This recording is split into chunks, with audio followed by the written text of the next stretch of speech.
What's good, everybody? The Heat take game one in a very, very physical game. This game felt like a '90s special. I'm telling you. I mean, they lived in the paint. The defense was tough, and the refs let them play. So I loved it. In the first quarter, the Heat were kind of lacking. The Knicks got over 20 points in the paint in the first quarter. The Heat were taking unnecessary threes, and I mean some of them they had to take because they were open and whatnot, but they were taking too many threes in a physical game. So they changed that a little bit. In the end of the second quarter, they took less threes, went to the paint. With 2 minutes to go, that's when everything started changing in the second quarter. Adebayo was pretty much non-existent in the first half. I don't know what's going on with him, man. He seems kind of off. In the Bucks series and starting this series. So I hope he gets his shit together. He turned it all the way around in the second quarter, and, especially in the third.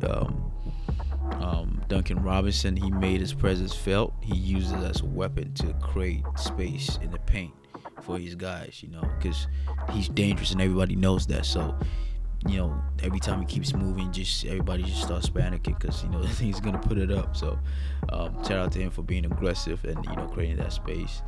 And Adebayo, he became more aggressive and he started running to the paint. Later in the third. So shout out to him for actually, doing something and not being useless, for the first time. Don't know what New York was doing during the third. They looked a little bit lost, man. I'm not sure. They had less drives, more turnovers, and Barrett. I know he's young, and I know, he's still coming into himself. But those unnecessary jump shots from Barrett, man, they're starting to get very detrimental to the team for sure. Because he's with the ball a lot, so. But he took that momentum they got in the third into the fourth. But, for the most of it, New York kind of kept themselves close. You know what I'm saying? But, that 90s feel to it, that 90s playoff game, I loved it. I love the toughness. I love the grit from both teams, defensively and offensively. Even New York had like 80 points with 7 minutes to go.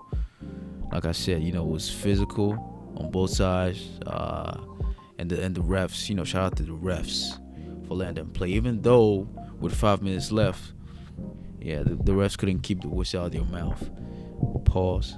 And I mean, after the Butler injury, I thought it was gonna switch. I thought they were gonna kind of target him a little bit on defense, but no, I'm not sure what the Knicks were doing.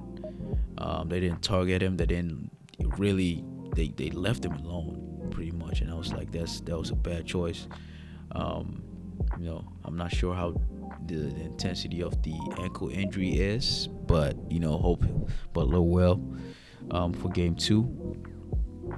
He was still out there though, so I guess that's good news. They broke down the Knicks offense in the last 5 minutes. Man, they forced turnovers. They bad decisions and stagnated the whole offense pretty much, and it was just bad decisions after bad decision after bad decision, man. Without somebody as experienced as Randall, you need somebody like that to create offense and make something happen, even when the whole thing is clogged. But and that's what Lowry did for the Heat. When everything seemed just like a little bit tough, you need somebody as experienced to just pull you out of it. Somebody who's smart and has a high IQ. And the Knicks felt the absence of Randall in this one because he loves a tough game like this. So this was a perfect game for him. But unfortunately, he wasn't present. So the Heat take game one. It looked pretty close, so it's not like I'm surprised. The Knicks just looked a little bit lost. I hope they come back.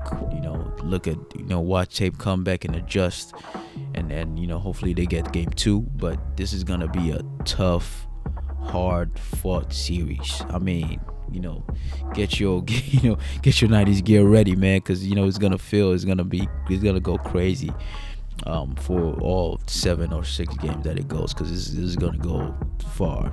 So yeah, shout out to the Heat taking game 1. Shout out to Vincent for showing up. Shout out to Duncan for being aggressive. Adebayo finally turning it around. Hopefully the Knicks come back with some sort of vim, some sort of energy, because they looked lost out there today. So yeah, what you guys think? Comment down below what you think the Knicks are gonna do in the next round, in the next game. My bad. And yeah, thank you. Let's go to Cassidy, who's standing by with Butler. Jimmy, first of all, congrats on the win, but how is that ankle feeling, and what was your mindset as you were clearly hobbled down the stretch? Find a way to win, be out there, be a presence. I didn't do too much except for airball at 3, but I'll take the dub.